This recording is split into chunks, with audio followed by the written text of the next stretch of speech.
حضور پرنور حضرت محمد مصطفیٰ صلی اللہ تعالی علیہ وسلم نے ارشاد فرمایا کہ اتاکم شہرکم مبارک، کہ اے لوگو تمہارے اوپر ایک تمہارا مہینہ، شہرکم تمہارا مہینہ، مبارک مہینہ آیا ہے، آنے والا ہے۔ یعنی حضور اکرم صلی اللہ تعالی علیہ وسلم نے اس مہینے کی نسبت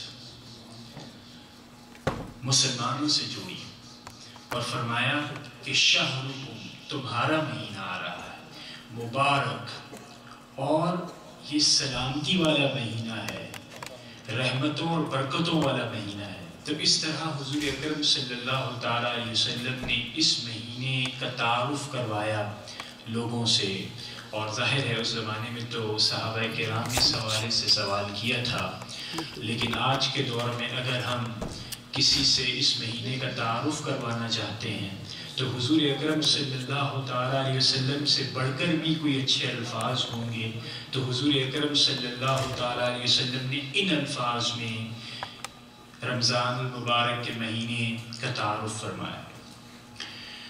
اس کے بعد اگر آپ قرآن کریم پر ذرا غور کریں اور دیکھیں تو ہمیں اس بات کا علم ہوتا ہے کہ اللہ رب العزت نے فرمایا کہ اے لوگوں تمہارے اوپر رمضان المبارک کے مہینے کے روزے فرض کیے گئے، اور پھر فرمایا کہ یہ جو روزے کا فرض کرنا ہے یہ تم سے پہلے والی امتوں پر بھی معاملہ اسی طرح کا تھا کہ ان پر بھی فرض کیے گئے۔ سوال یہ پیدا ہوا کہ کیوں فرض کیے گئے، ان پر کیوں فرض کیے گئے، ہم پر کیوں فرض کیے جا رہے ہیں؟ تو اللہ رب العزت نے فرمایا لعلکم تتقون، تاکہ تم تقوی اختیار کرو، تاکہ تم تقوی اختیار کرو۔ اب سوال یہ پیدا ہوا کہ تقوی کیا ہے اور اس کی اہمیت کیا ہے، کیوں ہم تقوی اختیار کریں، کیوں ہم ویسے زندگی نہ گزاریں جیسے کہ زندگی چل رہی ہے، سب لوگوں کی چلتی ہے، وہ صبح اٹھتے ہیں، اس کے بعد اپنی نوکری کرتے ہیں، واپس آتے ہیں، اپنے خاندان اپنی فیملی کے ساتھ زندگی گزارتے ہیں، اور زندگی چل رہی ہے تو جیسے چل رہی ہے ویسے چلتی رہے۔ اسلام نے لوگوں کی زندگیوں کا مقصد متعین کیا اور بتایا کہ لوگوں جب تم اس دنیا میں بھیجے گئے ہو تو اس کا ایک مقصد ہے، اور وہ مقصد کیا ہے؟ وہ مقصد ہے تقوی حاصل کرنا۔ تقوی سے کیا مراد ہے؟ چونکہ تمہارا ایمان یہ ہے کہ اللہ رب العزت نے تمہیں جب تم کچھ نہیں تھے تو تمہیں پیدا کیا، اور پیدا کرنے کے بعد یہ بتایا کہ مقاصد تو دنیا میں تمہارے بہت ہو سکتے ہیں، کچھ لوگوں کو اس بات کا شوق ہو سکتا ہے کہ انہوں نے دنیا کا سب سے بڑا طاقتور آدمی بننا ہے، کسی نے بہت بڑا فنکار بننا ہے، کسی نے بہت بڑا جسے کہتے ہیں کہ سوشل ورکر بننا ہے۔ تو ہر ایک کے مقصد مختلف ہو سکتے ہیں، لیکن جو مقصد مجھے پسند ہے وہ مقصد کیا ہے؟ وہ ہے متقی ہونا، مجھ سے ڈرنے والا، مجھ سے خوف کھانے والا شخص۔ اچھا، یہاں پر اکثر آپ نے سنا ہوگا، دیکھا ہوگا، اس پر غور کرتے ہوں گے، اور اس کو بعض اوقات ایک نیگیٹو یعنی کانوٹیشن میں اور کانٹیکسٹ میں بیان کیا جاتا ہے کہ خوف، ڈر، اللہ رب العزت تو محبت کرنے والا ہے تو اس سے ڈرنے کی کیا ضرورت ہے؟ تو تقوی سے مراد یہ ہوتی ہے کہ جب آپ کسی ہستی سے محبت کرتے ہیں تو محبت اپنے ساتھ ایک ڈر اور ایک خوف بھی لے کر آتی ہے، محبت اپنے ساتھ ایک ڈر اور ایک خوف بھی لے کر آتی ہے۔ وہ کیا ہوتی ہے؟ محبت جب بھی ہوتی ہے، دنیاوی محبت بھی جب ہوتی ہے تو اس میں ہمیشہ اس تعلق کے اندر اس محبت کے ختم ہونے کا ڈر ہوتا ہے کہ کہیں کوئی بے ادبی ہو جائے، کہیں محبوب کے خلاف کوئی بات ہو جائے، کہیں بے ادبی گستاخی ہو جائے، کہیں اس کی رضا، اس کی خوشنودی کے خلاف بات ہو جائے تو محبت وہ تعلق کو کمزور کر سکتی ہے، وہ تعلق کمزور ہو سکتا ہے۔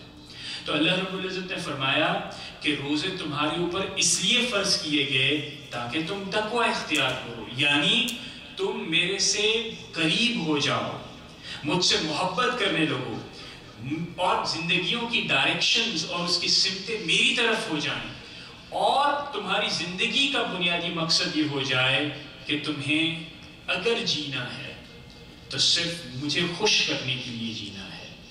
اگر تم نے کوئی کام کرنا ہے تو اس کام کو کرنے سے پہلے تمہیں اس بات کا خیال رکھنا ہے کہ یہ کام میرے مولا کو، میرے پروردگار کو خوش رکھے گا بھی یا نہیں۔ تو جب یہ کانشیسنس، یہ خیال، یہ فکر انسان کے اندر پیدا ہو جاتی ہے تو وہ تقوی کا آغاز ہوتا ہے۔ کیا ہوتا ہے؟ تقوی کا آغاز ہوتا ہے، تقوی کا آغاز ہوتا ہے۔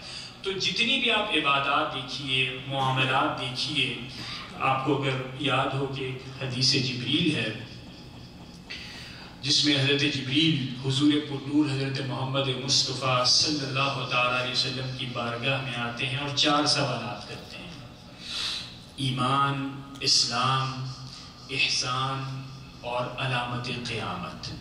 ٹھیک ہے، اس میں سے جب احسان پوچھا گیا تو حضور اکرم صلی اللہ تعالیٰ علیہ وسلم نے فرمایا کہ احسان یہ ہے کہ جب تم عبادت کرو، اور اس میں عبادت سے مراد نماز، روزہ، زکوٰۃ، حج، اس کے ساتھ ساتھ معاملات، نکاح، تعلقات، حقوق العباد، یہ تمام شامل ہیں۔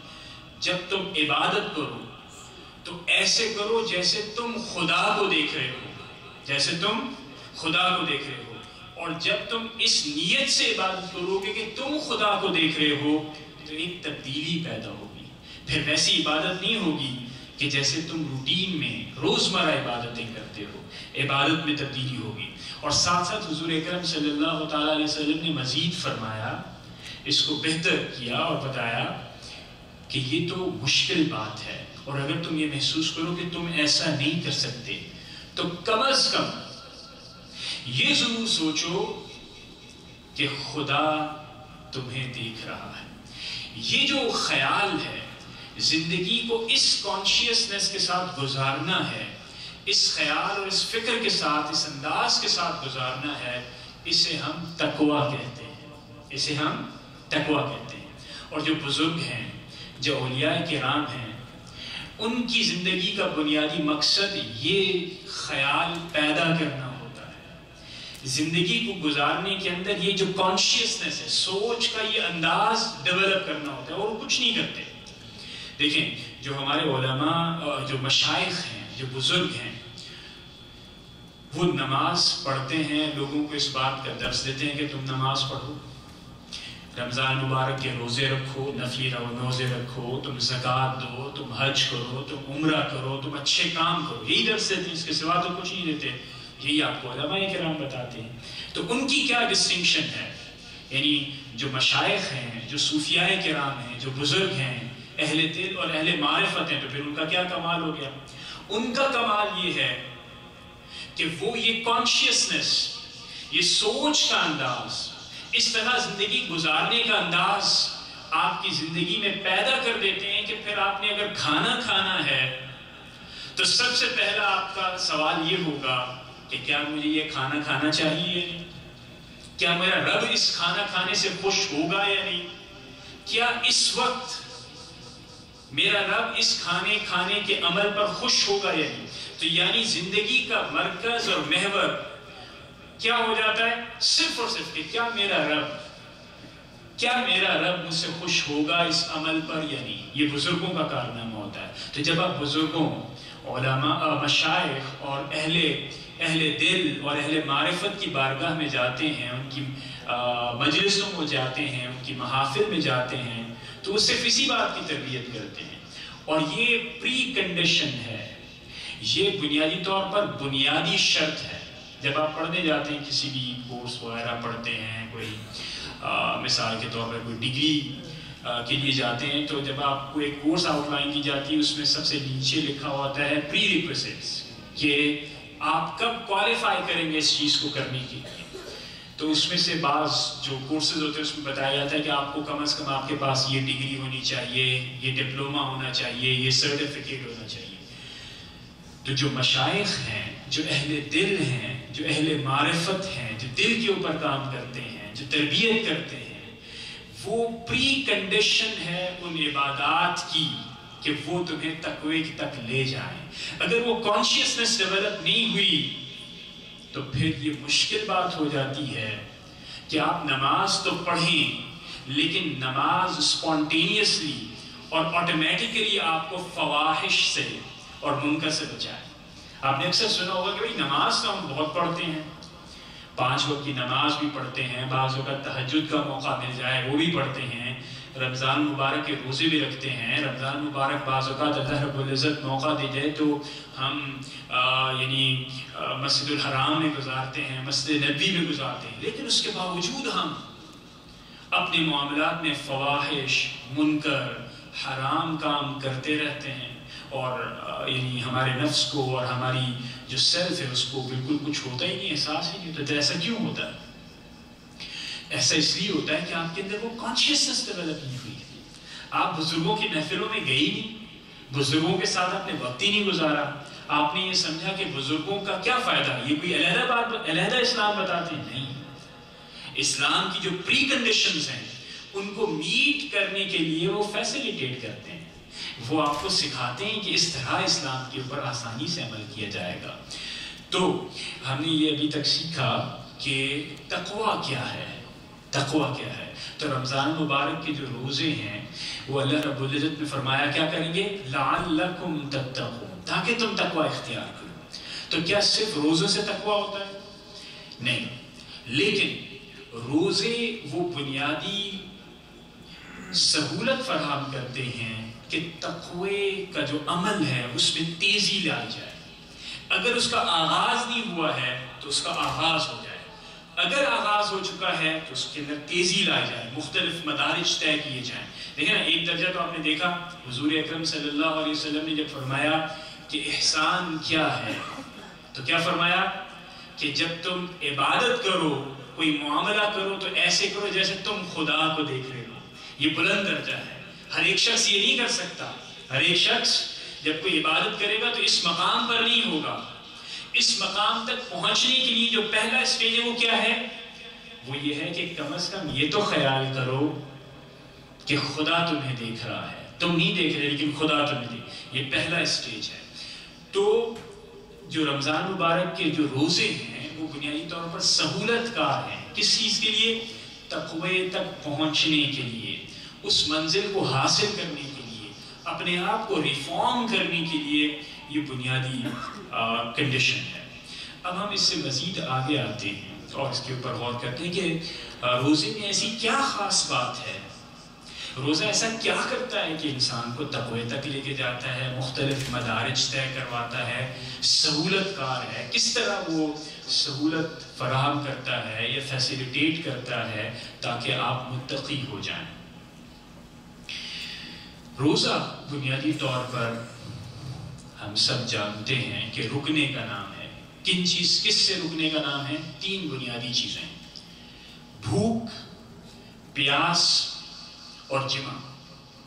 بھوک، پیاس اور جمع، ان سے 3 چیزوں سے رکنے کا نام روزہ ہے، ایک خاص وقت سے ایک خاص وقت تک۔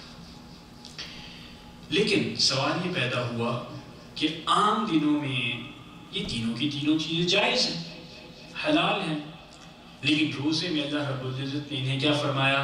یہ حرام ہے۔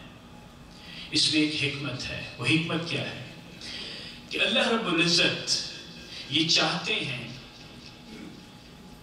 کہ میں مسلمانوں کو تیار کروں، ان کو ڈسپلن کروں۔ کس چیز کے لیے؟ کہ جس شے سے میں منع کروں اس سے وہ منع ہو جائے۔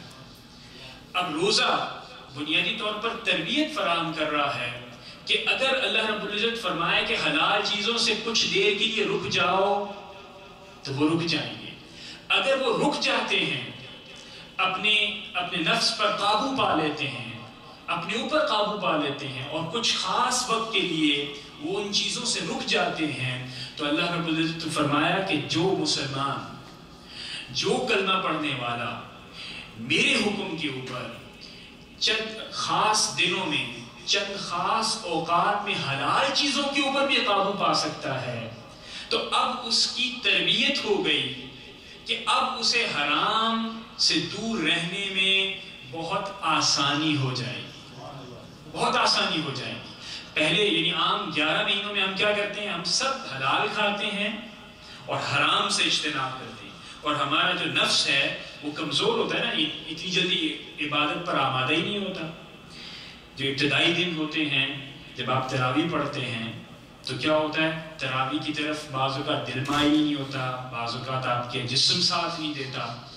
تو اللہ رب العزت نے فرمایا کہ رمضان مبارک وہ مہینہ ہے، وہ اپارچونیٹیز پرووائڈ کرتا ہے جس کے اندر آپ کی جسم کی، آپ کی روح کی، آپ کی سیلف کی تربیت ہوتی ہے کہ اللہ رب العزت کے حکم کے مطابق آپ حلال چیزوں کے اوپر قابو پا لیتے ہیں، تو حرام سے بچنا تو اب 11 مہینے کے لیے آسان ہو جائے گا۔ تو یہ ہے حکمت، اور اسی لیے رمضان مبارک کے مہینے کو میں نے کہا کہ یہ سہولت کار ہے، یہ فیسیلیٹیٹر ہے تاکہ آپ تقوی کے مدارج کو طے کریں۔ اگر